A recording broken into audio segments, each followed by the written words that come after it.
Breaking news చూస్తున్నాం. మాజీ MLA Vallabhaneni వంశీని పోలీసులు అరెస్ట్ చేశారు. హైదరాబాద్లో ఏపీ పోలీసులు అదుపులోకి తీసుకున్నారు. అదుపులోకి తీసుకున్న తర్వాత హైదరాబాద్ నుంచి విజయవాడ తరలిస్తున్నారు. టీడీపీ ఆఫీస్ పై దాడి కేసులో అదుపులోకి తీసుకున్నట్లుగా సమాచారం అందుతోంది. అయితే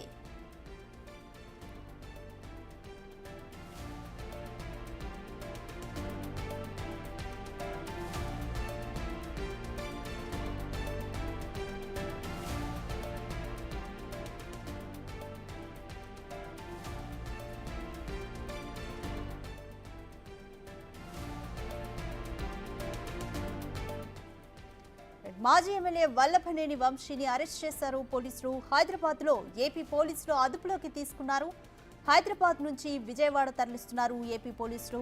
అయితే టీడీపీ ఆఫీస్ పై దాడి కేసులో అదుపులోకి తీసుకున్నట్లుగా సమాచారం అందుతుంది. అయితే ఈ కేసులో ఇప్పటికే తనకు సంబంధం లేదంటూ వాంగ్మూలం ఇచ్చారు వంశీ.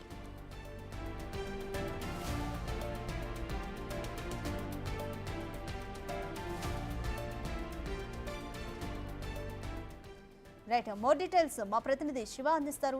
శివ, మాజీ ఎమ్మెల్యే వల్లభనేని వంశీని అరెస్ట్ చేసి విజయవాడకు తరలిస్తున్నారు. అయితే ఈ కేసుకి సంబంధించి అప్డేట్స్ ఏంటి? టీడీపీ ఆఫీస్ పై దాడి కేసులోనే అదుపులోకి తీసుకున్నట్టుగా సమాచారం అయితే అందుతుంది.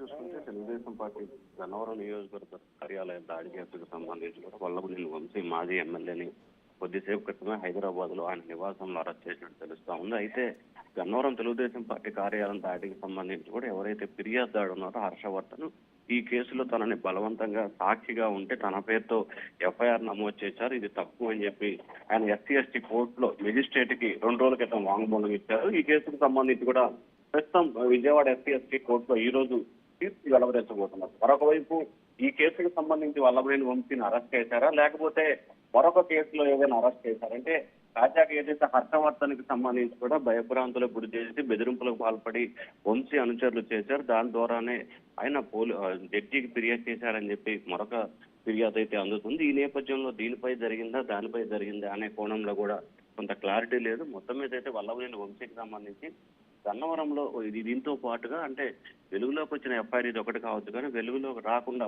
2-3 కేసులు ఉన్నట్టు కూడా తెలుస్తా ఉంది. ఏ కేసులో అరెస్ట్ చేశారు అనే దానికి సంబంధించి మాత్రం పోలీసులు అయితే క్లారిటీ ఇవ్వట్లేదు. కొద్దిసేపట్లోనే హైదరాబాద్ లో అరెస్ట్ చేసి గన్నవరం పోలీసులు అయితే గన్నవరం తీసుకొస్తా ఉన్నారు. రైట్ శివ, ఇప్పటికే టీడీపీ ఆఫీస్ పై దాడి కేసులో అయితే మాత్రం నాకు ఎటువంటి సంబంధం లేదంటూ కూడా స్టేట్మెంట్ అయితే ఇచ్చారు. ఎలా చూడాలి మరి? అంటే తెలుగుదేశం పార్టీ కార్యాలయం దాడికి సంబంధించి కూడా తనకు సంబంధం లేదు, తాను అప్పుడు అక్కడ లేను అనే దానికి సంబంధించి కూడా ఆయన అయితే ఇప్పటికే కోర్టులో హైకోర్టులో ఒక పిటిషన్ దాఖలు చేశారు. అలాగే న్యాయమూర్తికి సంబంధించి కొంత వివరణ కూడా ఇచ్చే ప్రయత్నం చేశారు. తనకు ఎటువంటి సంబంధం లేదు అని చెప్పి కూడా ఆయన చెప్పిన పరిస్థితి కనిపిస్తుంది. కానీ ఆయన చెప్పినప్పటికీ కూడా ఈ కేసుకు సంబంధించి ఎవరైతే సాక్షులు ఉన్నారో దాదాపుగా దీనికి సంబంధించి 89 మంది సాక్షులని గుర్తించిన పరిస్థితి కనిపించింది. 89 మంది సాక్షులకు సంబంధించి కూడా డే 1 గా దేంట్లో సంబంధించి కూడా 71గా వంశీ పేరు యాడ్ చేశారు కాబట్టి ఖచ్చితంగా అతను అరెస్ట్ అవ్వాల్సిన పరిస్థితి కనిపిస్తా ఉంది. మరి ఈ కేసుకు సంబంధించి ఈ రోజు విజయవాడ న్యాయస్థానం తీర్పు వస్తున్న నేపథ్యంలో ఏ రకంగా ముందుకు వెళ్ళబోతున్నారు, పోలీసులు ఏ కేసులో అరెస్ట్ చేశారనే ఉత్కంఠ అయితే కొనసాగుతా ఉంది. రైట్ శివ, ఏ కేసుల్లో ఎఫ్ఐఆర్ నమోదైంది వల్లభనేని వంశీపై?